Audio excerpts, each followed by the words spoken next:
हम सभी आतुर हैं परम पूजनीय सरसंघ चालक जी को सुनने के लिए, उनके आशीर्वाद उद्बोधन के लिए।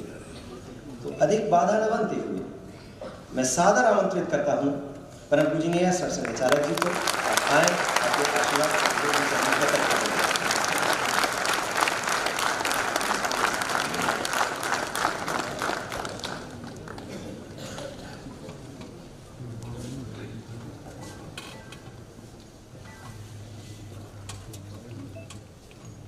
लोकप्रिय मुख्यमंत्री जी आदरणीय शिवराज जी, माननीय क्षेत्र संघ चालक जी, आदरणीय श्री यशवर्धन जैन जी, स्वदेश से संबंधित सभी उपस्थित कार्यकर्तागण, श्रद्धेय संतवृंद, उपस्थित नागरिक सज्जन, माता भगिनी,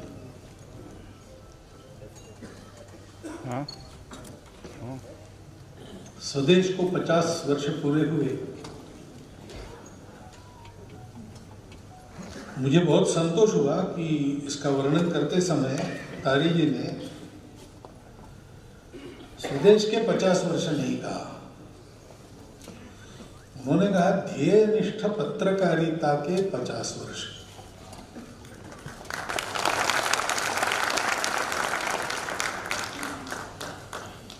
और यहां बैठे हुए किसी को समझने में बाधा नहीं हुई कि वो स्वदेश के बारे में है।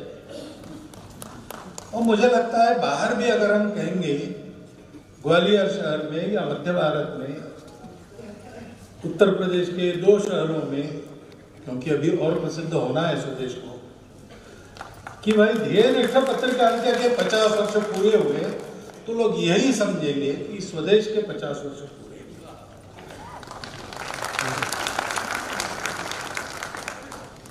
बस यही एक बात यहां प्रत्यक्ष साक्ष्य देती है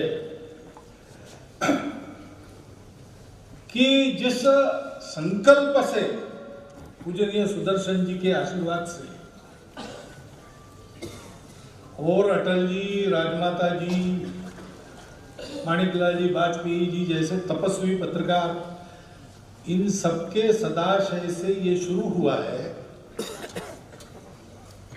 दिशाएं कायम रही है, दशाएं बदलती रही है। तब स्वदेश की क्या स्थिति थी, आज स्वदेश की क्या स्थिति है, इसमें अंतर तो आना ही है। लेकिन उदये सविता रक्तौ रक्तश्चास्तमने तथा, सूर्य उदयमान होता है तब भी लाल ही है, और अस्ताचल पर जाता है तब भी लाल ही है। संपत्तौ च विपत्तौ च साधुनाम एक रूपता। तो स्थिति समृद्धि की हो अथवा विपन्नता की हो, साधुओं का व्यवहार, साधुओं का चाल चलन, साधुओं का रूप एक ही रहता है। ऐसे साधु व्यवहार को लेकर स्वदेश चल रहा है, इसकी यह साक्ष्य है कि सहज रूप से बात आती है ध्येयनिष्ठ पत्रकारिता। स्वदेश के लोग तो सब समझ कर रहे हैं। अब 50 साल से उनकी तपस्या चल रही है, तो हमारा भी काम बनता है कि ये किस ध्येय के प्रति निष्ठा है, इसको थोड़ा हम सोचें। जानते तो हम हैं, लेकिन सोचते नहीं। एक गीत हुआ, भारत ये रहना चाहिए। तो स्वदेश में देश तो है ही, देश के भलाई के लिए पत्रकारिता, मनुष्यों के प्रबोधन के लिए पत्रकारिता, सबके सामने स्थिति के सारे पक्ष स्पष्ट हो और विवेकपूर्ण विचार करके लोगों का मन बने, इसलिए पत्रकारिता। और विवेक तो दिशा के आधार पर तय होता है, ये करना कि नहीं करना कि तय करना है तो ये किस लिए करना या नहीं करना, ये किस लिए पहले तय होना पड़ता है। सुदर्शन जी, पूजनीय सुदर्शन जी संघ के प्रचारक थे। संघ का मुख्य काम शाखा चलाना है, तो वृत्तपत्र का संकल्प कहां से आया उनके मन में? तो इसलिए आया कि संघ का प्रचारक रहकर जो काम करना है उस काम के अधिक गतिमान होने के लिए, अधिक पुष्ट होने के लिए इसकी भी आवश्यकता है।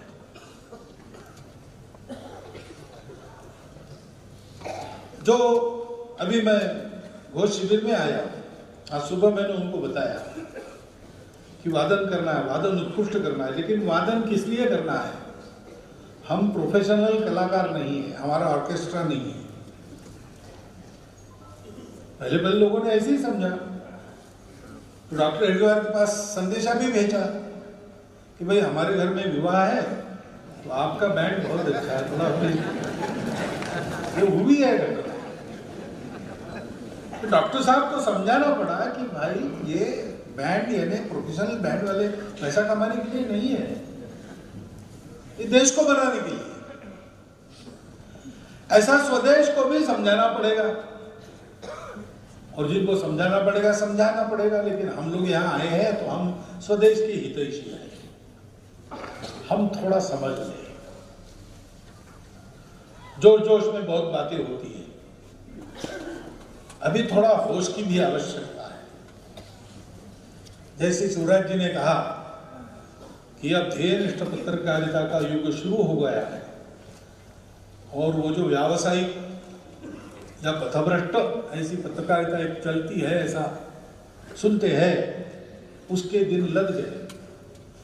वैसा मुझे लगता है कि जोश तो काम करने में जहां जोश चाहिए वहां चाहिए, लेकिन पहले जोश ही जोश रहता था, अब थोड़ा होश भी आवश्यक है। स्वतंत्रता के पहले जोश तो आवश्यक था ही, वह विदेशियों से लड़ना था, उनको देश से भगाना था। तो डॉक्टर साहब ने, हमारे डॉक्टर हेडगेवार जी ने यही सोचा कि जोश तो ठीक है, वो चाहिए, निर्माण करने वाले लोग भी बहुत हैं, लेकिन ये जोश काम कर देगा तो उसके बाद जो होगा उसमें होश की ज्यादा आवश्यकता है। होश अभी से नहीं बनाया तो आगे क्या होगा, और क्या होगा वो हम देख रहे हैं। जैसे जैसे उस होश को लोगों में लाया जा रहा है, वैसे वैसे देश के दिन अधिक अच्छे हो रहे हैं। और इसलिए हमको भी सोचना चाहिए शांति से, स्वदेश ये नाम क्यों रखा होगा? देश कहते तो भी चलता, देश और दुनिया चलता ही है भाषा में, लेकिन स्वदेश तो हिंदी पत्रकारिता है, तो हिंदी भाषिकों के आगे तो जाने वाली नहीं, और हिंदी भाषा इसी देश की है। हिंदी होने के बाद भारत कहना नहीं पड़ता। भारत की कोई भी भाषा हम ले और उसको उच्चारण करें कि ये भाषा, तो उसका मतलब भारत की भाषा। भारत के बाहर वो भाषा नहीं है, बोलने वाले हैं, लेकिन भाषा का मूल स्थान तो यही है। फिर भी स्वदेश क्यों कहा? तो दो शब्द है, स्व और देश, और दोनों महत्व के हैं। और उससे भी महत्व की बात यह है कि हमारे इस भूमि में परंपरा से स्व और देश अलग नहीं है। इस्राएल के लोगों को एक बार कहा गया, जब इस्राएल बनना था, बनने के लिए उनके प्रयास चल रहे थे, तो ब्रिटिश सत्ता ने उनके सामने एक प्रपोजल रखा कि हमारा अधिकार है मध्य पूर्व पर,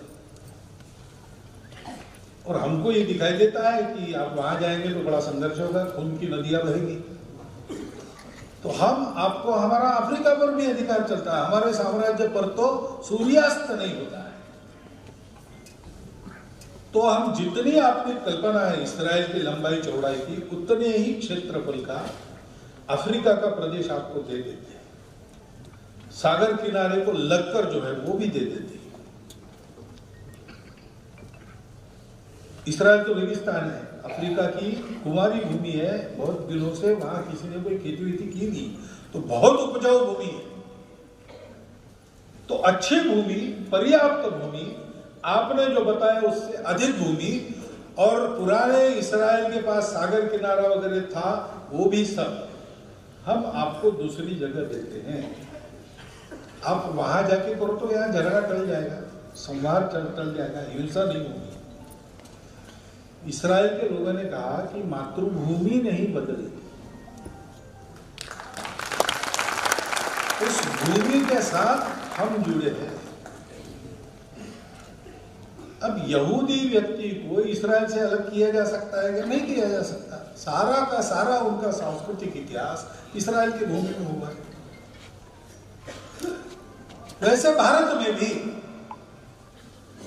सारा का सारा अपना सांस्कृतिक इतिहास इस भारत से जुड़ा है, और इस्राएल में ये संयोग हो सकता है कि उस भूमि पर ये सारा हुआ, हमारे यहाँ इस भूमि पर ये सारा हुआ, ये संयोग नहीं है, इस भूमि के कारण यहाँ पर सारा हुआ।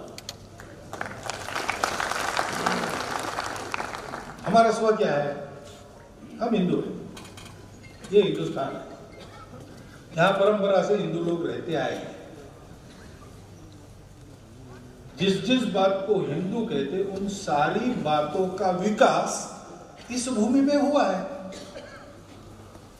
और वो विशिष्ट है, सारी दुनिया में एक अपना विशिष्ट स्थान रखता है। संगीत कहेंगे तो भारतीय संगीत, उत्तर हिंदुस्तानी और कर्नाटक, ऐसे दो विभाग आज करते हैं, लेकिन भारत का संगीत श्रुतियों पर आधारित है, नाद की नाद ब्रह्मता पर आधारित है, बाकी दुनिया में नहीं। वो भारतीय संगीत भारत में ही उपजा है, भारत में ही विकसित हुआ है। भारत की सारी बातें भारत की भूमि से जुड़ी है, संयोग से नहीं। मुख्य बात क्या है? तो हिंदू कहता है कि माता च पार्वती देवी, पिता देवो महेश्वरः, बांधवा शिव भक्ताश्च, स्वदेशो भुवन त्रयः। मैंने सारे भुवन, त्रिभुवन हमारा देश है, हमारे लिए पराया नहीं है। अयम निजः परो वेति गणनाम भुचेतसाम उदार चरिता नाम तु वसुधैव कुटुंबकम्। ये तेरा मेरा का झगड़ा बंद करो भाई, ये छोटी बातें, छोटे मन की बातें। मन विशाल करो, सारी पृथ्वी अपना कुटुंब है। लेकिन कुटुंब होने की बात को दुनिया को एक करने वाले भी भारत के छोड़ के बाकी नहीं कहते। आज आधुनिक दुनिया कह रही है, सारा क्या कह रही है? विज्ञान से दुनिया जुड़ गई है, थी तो अलग अलग, अब जुड़ गई है, विज्ञान से जुड़ गई है। और कहते इसलिए दुनिया को क्या बनाना है? ग्लोबल मार्केट बनाना है, बाजार बनाना है। क्योंकि वहां संबंधों की ये कल्पना ही नहीं है कि कोई बिना स्वार्थ के भी जुड़ा होता है, बिना स्वार्थ के अपनत्व के आधार पर भी हम संबंधों से जुड़ जाते हैं, ये कल्पना नहीं है। आज वहां पर मान्य थियरी है कहती है, वो अच्छी बुरी की बात नहीं कर रहा हूं, वो थियरी है कि भाई दुनिया में उपभोग के लिए जीना है, ज्यादा से ज्यादा उपभोग करना है, और ज्यादा से ज्यादा दिन हम उपभोग कर सके इतना सशक्त भी बनना है। अब साधन तो कम है और संख्या बहुत ज्यादा है, इसलिए कंपटीशन है, स्पर्धा है। स्पर्धा है तो फिर संघर्ष है, स्ट्रगल फॉर एग्जिस्टेंस। और इसलिए संघर्ष का नियम तो यही है, जिसकी शक्ति है वो जीतेगा, सर्वाइवल ऑफ द फिटेस्ट। तो ऐसे दुनिया में जाना है तो अपने स्वार्थ के, अपने हितों के लिए जो अनुकूल है वो अपना है, जो नहीं है वो अपना नहीं है। उसके साथ संबंध रखने की आवश्यकता नहीं, उसकी चिंता करने की आवश्यकता नहीं। बहुत ज़्यादा पैसा हो गया है, बहुत ज़्यादा साधन हो गए, कुछ करना चाहते हो तो कर सकते हो, लेकिन ये तुम्हारे ऊपर निर्भर है। और जो विरोधी है वो तो विरोधी है, उसको दूर रखो, नजदीक आने मत दो, बहुत गड़बड़ कर रहा है समाप्त कर दो।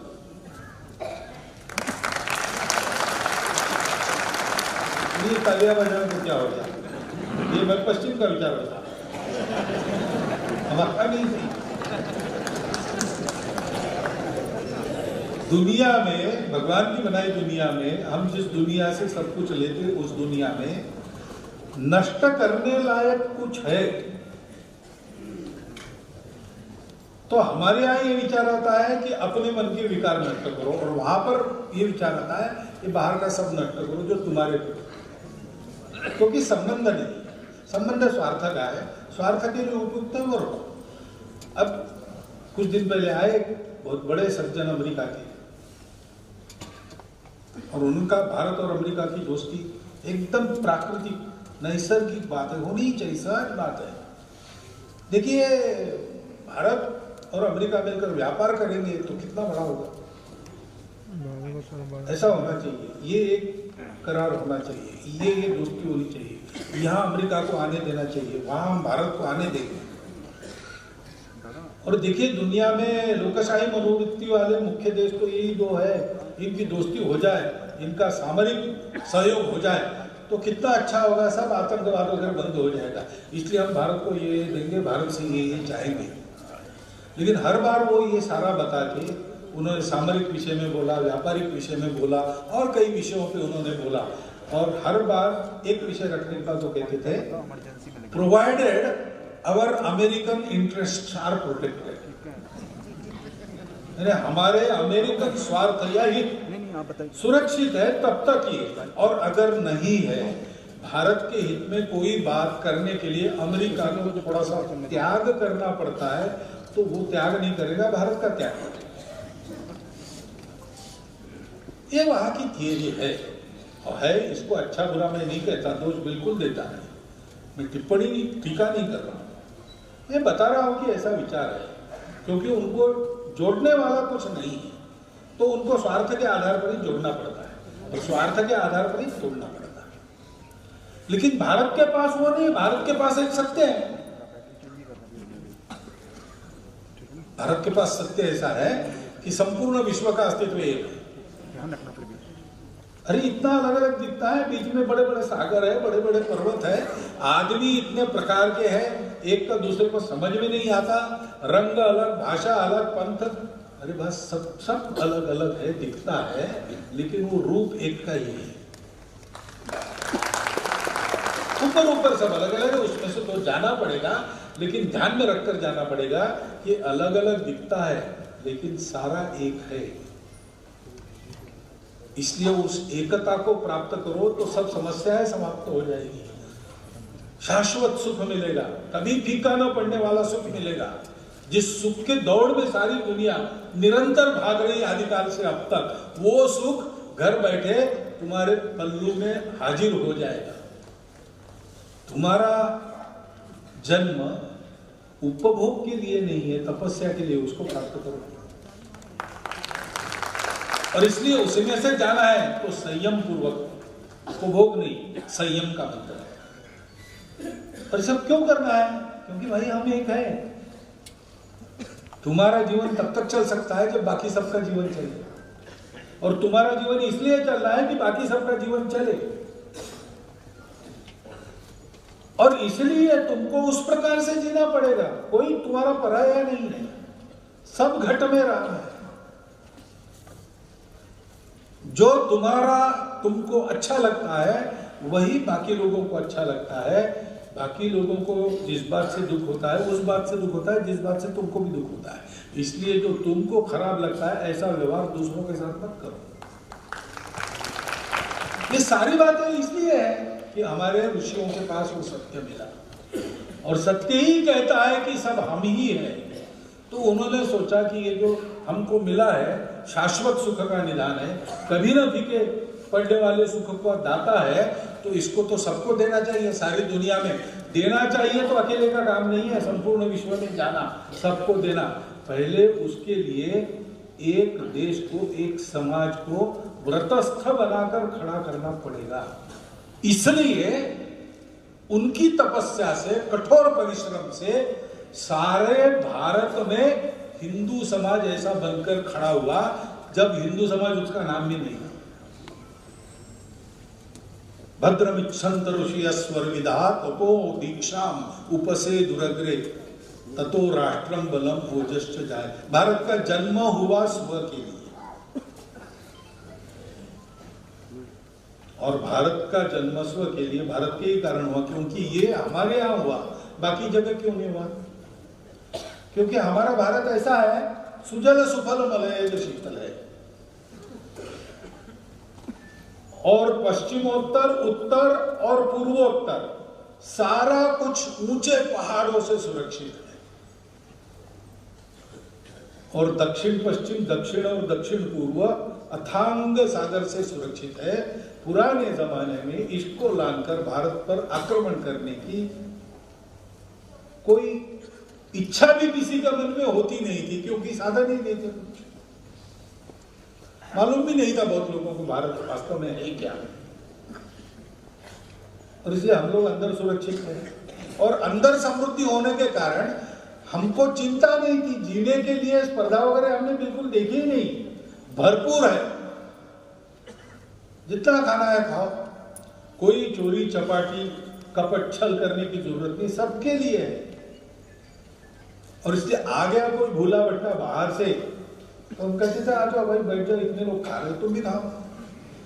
वो कहता तो मेरी भाषा अलग है, तो हमारी भी पहले से अलग है, देवी देवता है, हमारे भी 33 करोड़ पहले से है।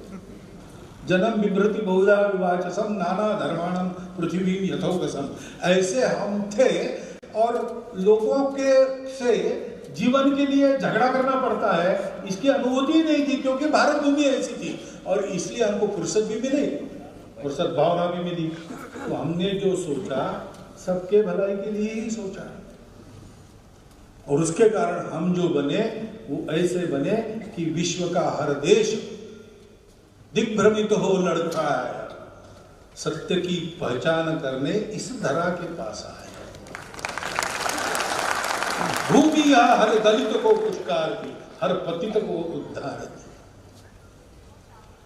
तो ये हमारी भारत माता, वो केवल अन्न जल से हमारा पोषण करती है, इसकी मिट्टी के तत्वों से हमारा देह बनता है, इसलिए हमारी माता नहीं है, वो हमको हमारा स्वभाव भी देती है, संस्कार भी देती है, और इसलिए भारत का स्व भारत से कभी अलग हो नहीं सकता।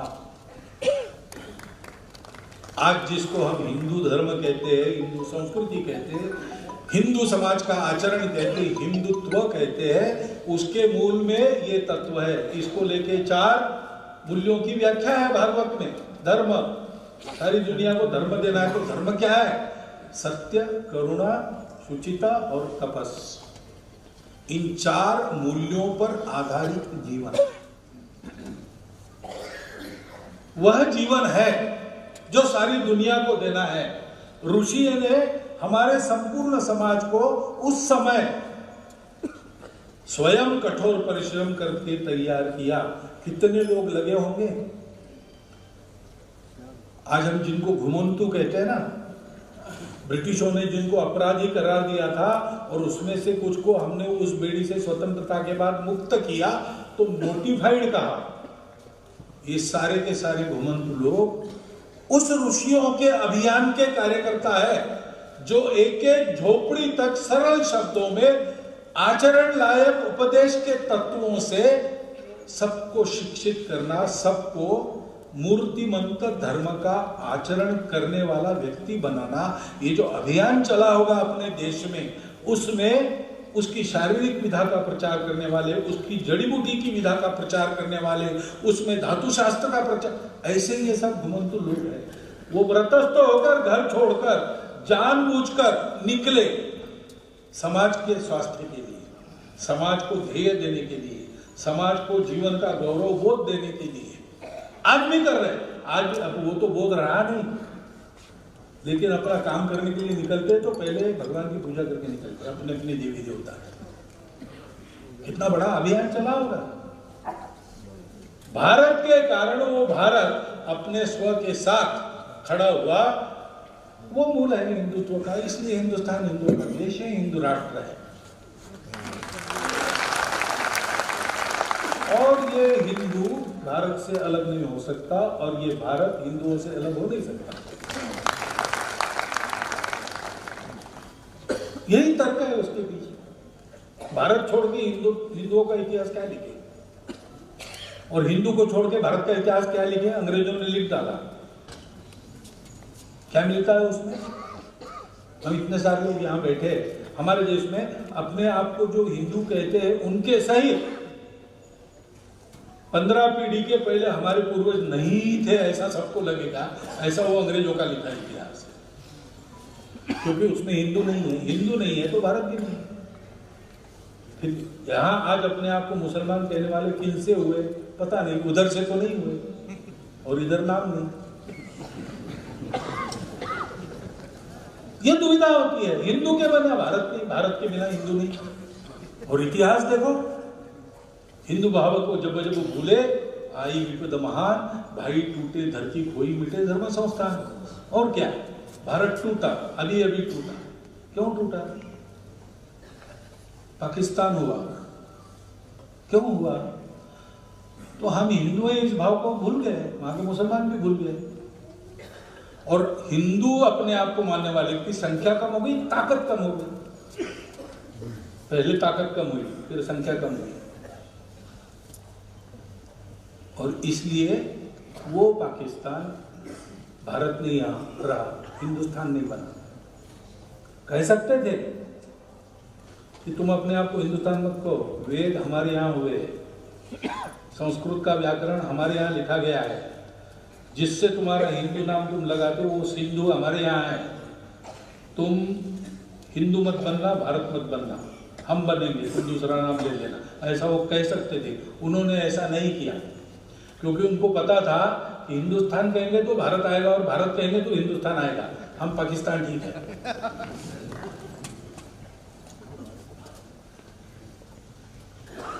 तो हिंदू नहीं रहा तो भारत भारत नहीं रहा।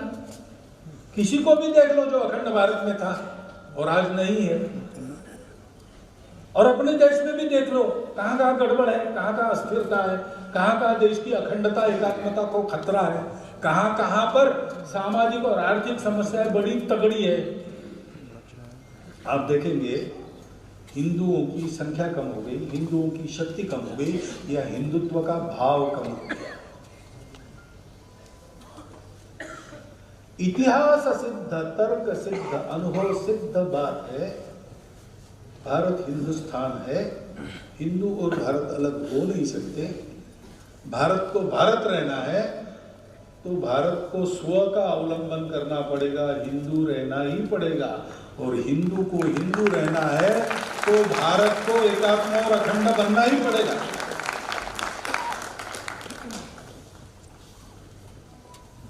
भारत तो प्रकृति ने बनाया है, भगवान का वरद हस्त है, वो अपना काम करते रहता है। हिंदू समाज मनुष्यों का बना है, मनुष्यों को ध्यान रखना पड़ता है कि देखो भारत नहीं रहा तो हम नहीं रहेंगे। हमारा अस्तित्व दो के कारण है, नाम के हम हिंदू रहे तो क्या फायदा है। हमारा एक स्व है, अध्यात्म के आधार पर एकांत में साधना, लोकांत में परोपकार, शक्ति के आधार पर सर्वत्र सुरक्षित रहना और किसी को हानि नहीं पहुंचाना, सबको उन्नत बनाना, ये जीवन करने वाले, यापन करने वाले हम हिंदू हैं। वैसा हमको बनना पड़ेगा, नहीं तो हम टिकेंगे ही नहीं। हम दूसरा कुछ नहीं हो सकते, हमको यही होना पड़ेगा। हम जो हम हैं वैसे उन्नत होंगे तो ही उन्नति है। नहीं तो सर्कस में हाथी भी फुटबॉल खेलता है, उसको कहीं गोल्ड मेडल नहीं मिलता।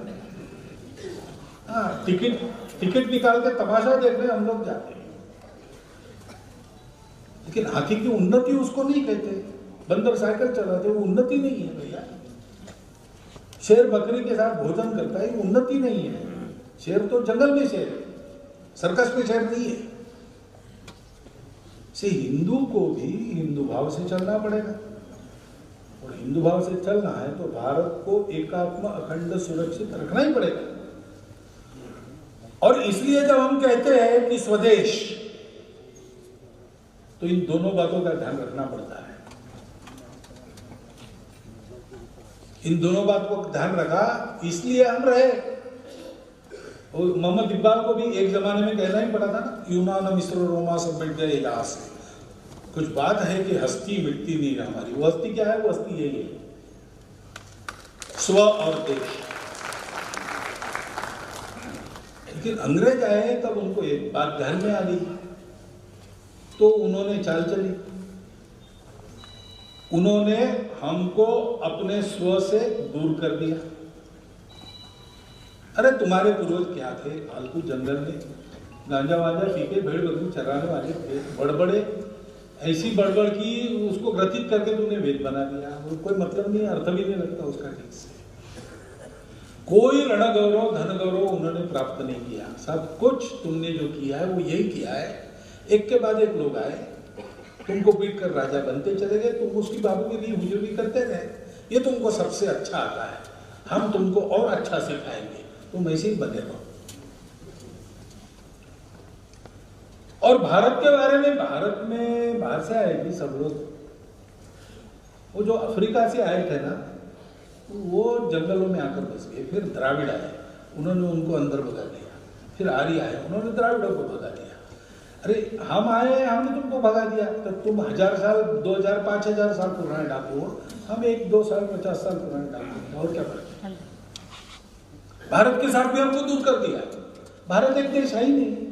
कहाँ है? एक भाषा कहाँ है? देखो हमारी इंग्लैंड की एक भाषा है इंग्लिश। देखो अरबस्तान का एक ही है पूजा का तरीका, इस्लाम। तुम्हारे यहाँ तो इतने हैं, पता नहीं चलता। और जिनकी पूजा नहीं उनका धर्म है ही नहीं। ये जो है ना सब हमारे जंगलों में बसने वाले हमारे ही भाई, वास्तव में जो हमारी संस्कृति के मूल है, वनों और खेतों से हमारी संस्कृति निकली, वो मूल पुरुष है हमारे। लेकिन अंग्रेज कहते हैं उनके पास तो भगवान धर्म रिलीजन कुछ है, वो एनिमिस्ट है, एनिमिस्ट। सब करके हमको अपने संबंधों को भुला दिया, हमको अपने स्वत्व को भुला दिया, हमको अपने भारत से दूर किया। पत्रकारिता जो चली, राष्ट्रीय पत्रकारिता, उसमें इन बातों का खूब अच्छी तरह से प्रतिकार किया गया, प्रबोधन किया गया। ये दुर्दैवी की बात है कि जब लाइन से थोड़ा हटना हुआ, थोड़ा कमर्शियल विचार ज्यादा होने लगा, तो फिर वही बात आ गई कि कुत्ता अगर आदमी को काटे तो ही छापेंगे, तो ही दिखाएंगे। और इसलिए फिर कहीं पर भी यह प्रबोधन हुआ ही नहीं, न पाठ्य पुस्तकों में, न समाज के माध्यम में, संवाद में। घर में जितना बचा रहा उतना बचा रहा। लेकिन फिर जागृति के प्रयास चले।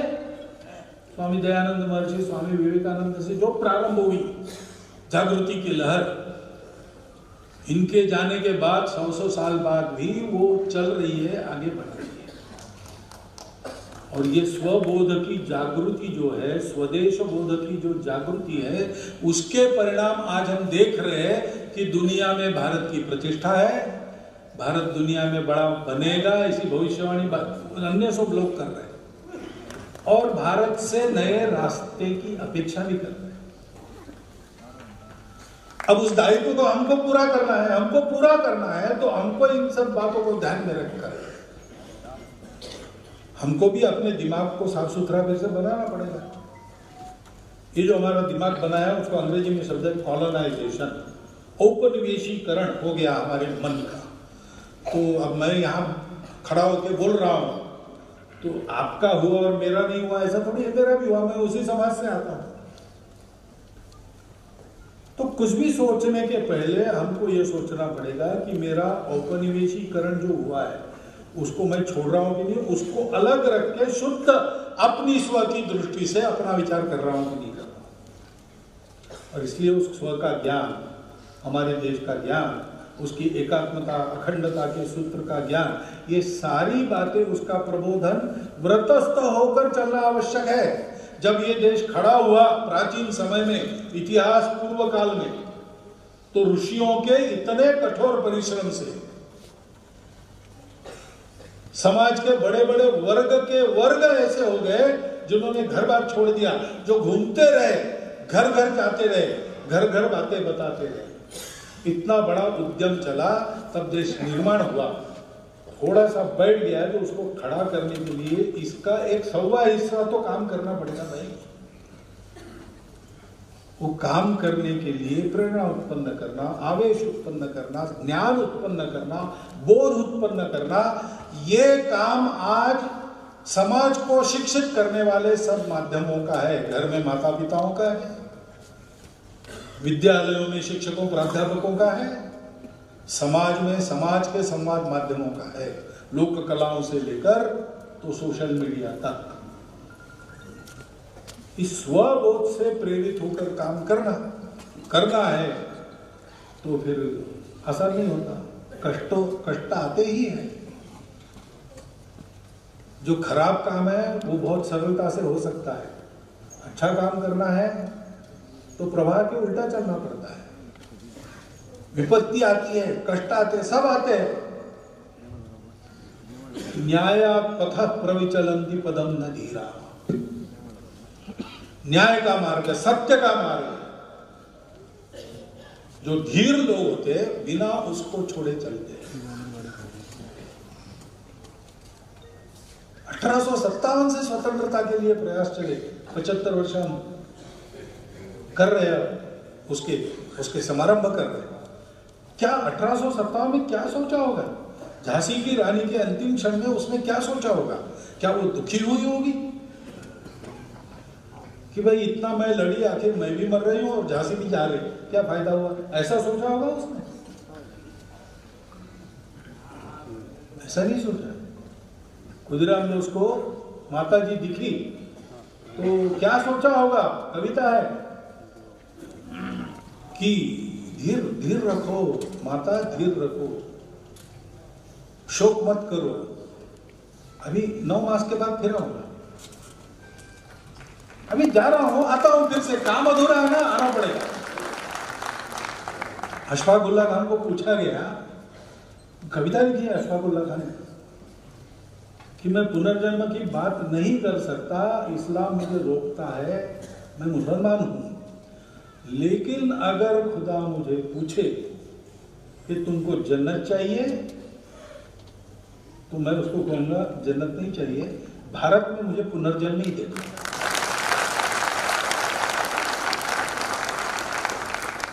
इन लोगों ने कोई आशा नहीं थी सामने, लेकिन सत्य पर चलना है, यश अपयश का विचार नहीं करना है, होगा कि नहीं होगा, मेरा काम है सही पथ पर चलना, इसलिए हम चलेंगे, सब बाधाओं को पार कर चलेंगे, जितनी ताकत है पूरी लगाकर चलेंगे। तेरा वैभव अमर रहे मां, हम दिन चार रहेगा। इस संकल्प को लेकर अभियान भी चले हैं, और वो जो एक चला है कारवां अभियानकर्ताओं का, संघ भी उसमें एक है, और ऐसे बहुत से हैं जो साथ चले, आज अधिकाधिक पूरक बनकर चलते चले जा रहे हैं। मुझे बड़ा आनंद होता है कि उस एक बड़े वाहिनी में चलने वाले एक घटक को, स्वदेश को, उसके 50,000 वर्षों को उत्सव में परिवर्तित करते हुए और उस आधार पर फिर से प्रेरणा जगाते हुए मैं देख रहा हूं। स्वदेश की यात्रा ऐसे चली है और इस बात के कारण चली है, वही बात सामर्थ्य देती है विपरीतताओं का सामना करने। भगवान का काम करने चले हैं, भगवान ही जो देना है देता है, वो क्या देता है क्या नहीं हम विचार नहीं करते। हम सत्य संकल्प के आधार पर निकल पड़ते हैं तो राह खुलती चली जाती है, देर सवेर। ऐसी ये यात्रा चली है, इस ध्येय निष्ठा को कायम रखते हुए स्वदेश आगे बढ़े और संपूर्ण विश्व को विश्व गुरु पद पर आसीन होकर अपने दोनों हस्तों से अखंड भारत माता अभय हस्तों से अभय प्रदान कर रही है। इस दृश्य को अपने 100वें वर्ष में देखे, ये शुभकामना देकर आपका धन्यवाद करता हुआ मैं अपने कार्यक्रम